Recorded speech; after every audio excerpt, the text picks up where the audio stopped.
Revolution.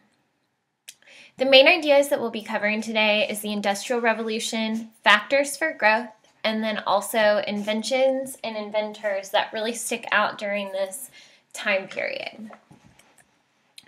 Following the Civil War, the United States entered a time of change and economic growth. We call this time period the New Industrial Revolution. Prior to the Civil War, we had the first Industrial Revolution. We really took a look at the cotton gin as an example of a product from that Industrial Revolution. And we know that in the Civil War that a lot of the technological advances really changed how war was fought. Those technological advances are going to continue to grow and change the way that our country is developing and how it will be ran. So what are some reasons that we had industrial growth during this time period? We had an abundance of new resources, in addition to more sources for resources that we've already had. Due to westward expansion and gaining more territory west of the Mississippi, it led to discoveries of coal, iron, lead, and copper. All of these natural resources could be used to manufacture products and also for energy sources. Some new technology that helped to process some of these natural resources were also developed by inventors. The invention of the Bessemer process developed steel out of iron at a very low cost, and the steel industry is going to come out of Pennsylvania. That's where we get the name the Pittsburgh Steelers from. In 1859, the country struck oil, which found a new source of energy in addition to coal. We now know today that oil is very important to run our cars and for other energy uses. So finding oil within our own country was huge. They called oil black gold. So I also think of that because they found it in Pennsylvania. Steelers are black and yellow or black and gold. So it would make sense for oil to be called that as well. The national government was also really supportive of businesses and gave them land grants to develop their business or to set up a destination to create or process natural goods. They also placed high tariffs on foreign goods, which made foreign goods more expensive and less desirable. So a lot of the focus was on American-made goods in order to boost the industry within the United States itself. We also had a boom in railroads. We know that the railroads were a valuable transportation source during the Civil War and even prior to that. But now we had railroad tracks built all over our country, and these were used to carry goods, people, and raw materials to factories. So you could, for instance, get coal from West Virginia and ship it to a factory in New York to process that coal.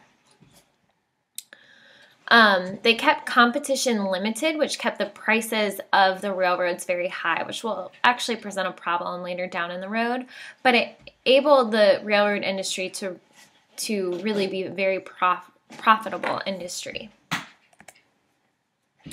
This is the time when we also are introduced to a lot of different inventors and their inventions that are going to lead to certain inventions that we use even today. Thomas Edison is mostly known for inventing the light bulb, but he actually had an invention factory where he was able to research and produce many useful inventions, including a camera, the phonograph, and also a motion picture camera, so the type of camera you could use to make movies. He also opened the first electrical power plant and was able to find yet another useful source of energy.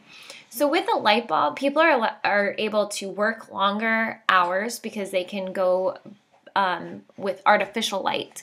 And that light bulb was used in the camera, the phonograph, the motion picture camera, to add flash to those sources. We also had a boom in inventions used for communications. Alexander Graham Bell invents the telephone, which would replace the telegraph, and you were able to communicate with actual words instead of with Morse code, which made it more efficient communication. We also extended the telegraph from not only being used within the United States, but also one that went underwater and made communication to Europe easier, which would increase our communication with them for purposes of ally relationships and also to gain a better understanding of cultures and of the outside world. We also had a boom in home office devices, which made life easier for the everyday person. Typewriters were created so you no longer had to write with penmanship or use a letterpress, which would be a very large way to print writing. Also a lightweight camera that most people could take around with them, and it opened up photography to a much more everyday level.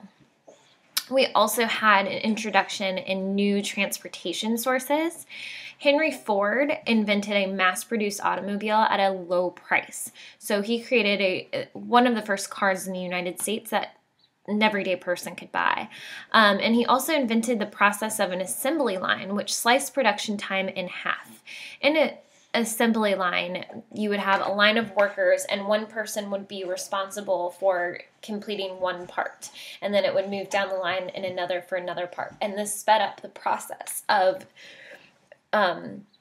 creating these new products at a much faster pace, which saved companies time and money, so they were able to offer the products at a lower price. The Wright brothers are also going to conduct their first flight with the first airplane in the United States in 1903. The Wright brothers are actually where I'm from, in Dayton, Ohio, but they brought their invention here to Kitty Hawk in North Carolina, where that first flight took place. So something to think about for when we come back to class is, how did each of these groups of inventions impact society? We took a look at new electrical devices, new communication tools, personal devices, and also transportation. So how would the introduction of these new sources affect society, maybe the economy, maybe just everybody's day-to-day lives? That's just food for thought to think about, and we'll continue with that discussion when we get back to class on Friday.